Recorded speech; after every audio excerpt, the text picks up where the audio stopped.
Okay, second try. Okay, this is the DJI's basically F450 with aluminum extended arms, oversized T motors, Pixhawk Flight Controller with U-blocks GPS as they call it by 3D Robotics, or 3DR for short. This is my quad setup. I'm pretty happy with it. I'm just now starting to get it dialed in. I guess I got more dialing in to do, but I basically got it so that it'll fly. I figured I'd give a little short video, see if other people look for something that's a strong quadcopter without going the hex route. I just like the flight characteristics of the quadcopter versus the hex. I mean, hexes are great, but I remember my original quad was an F450 with just basic stock motors in ESCs, and it flew really well. I liked the way that it turned and flew, the handling of it. It was a lot of fun.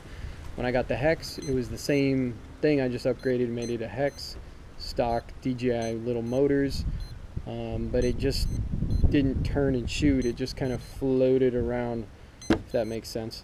So I've always wanted to go back to a quad after having that hex. So I went to a quad. I bought a X Aircraft X650 Pro, and then after having too many issues with that, I took the big motors from it, which are T-motor 3110s and the ESCs, and adapted them to the F450.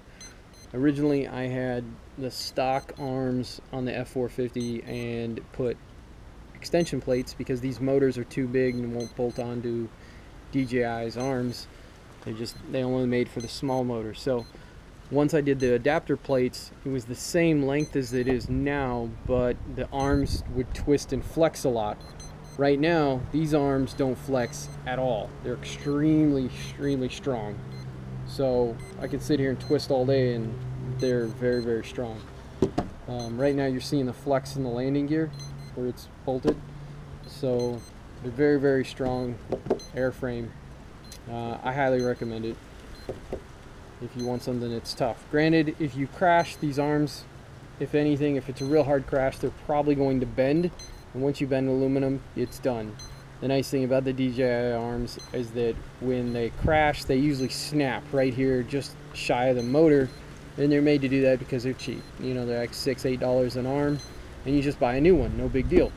So with these, you want to have this on a nice dependable quad that's not going to crash, or if you don't plan on crashing, you got something that's stable, then you know these nice aluminum ones are the way to go, because they're going to be stronger for you, and they're very light. They're just a few grams heavier than the stock arms, but much stronger. They're very rigid. They don't flex at all, so that's kind of nice. These motors provide a lot of lift, so for about the same size as a stock F450, you have something that can lift a lot of weight. Right now I just have this cheap little China landing gear I bolted on last night because I do have a X Aircraft Stella gimbal,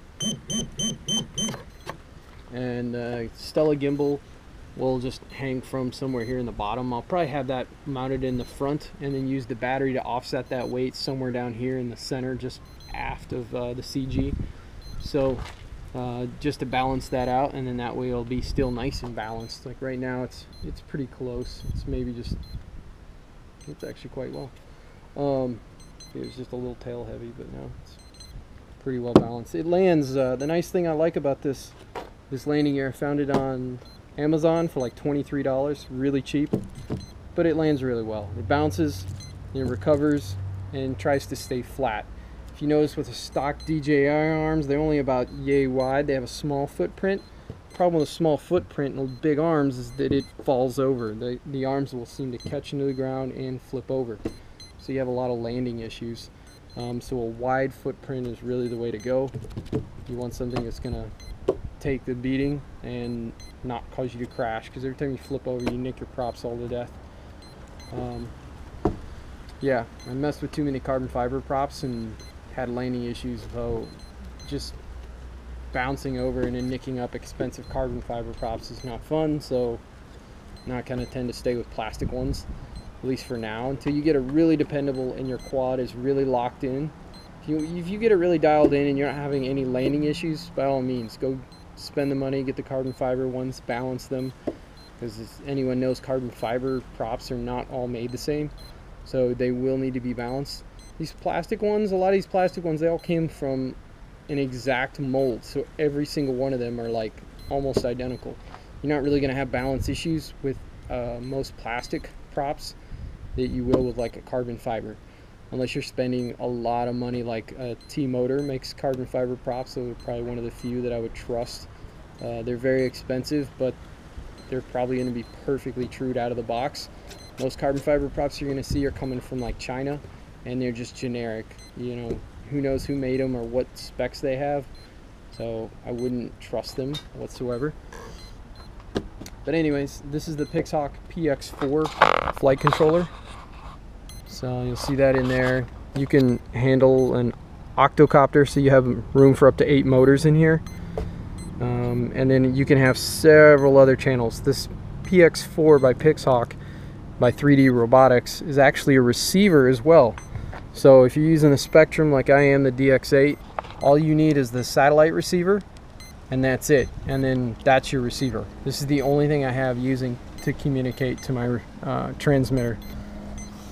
The 3DR telemetry, what they call 3DR radio, if you buy this option, I think the Pixhawk was $200, the radio is another $100, and the GPS module is about $70 or $80. This telemetry module is pretty nice because they give you 2 of these in the pack, and then you plug another one into laptop, a tablet, or your phone. So I can plug this into my phone, set up waypoints, I can take off, I can land, pick any of my flight modes just from my phone. So I pretty much don't even, more or less, I could fly it almost without having this radio.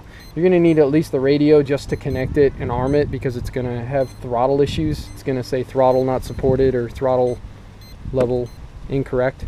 So that's, I mean, you're still going to need a radio, but I mean, you could almost theoretically fly without a radio from just using this 3DR radio setup.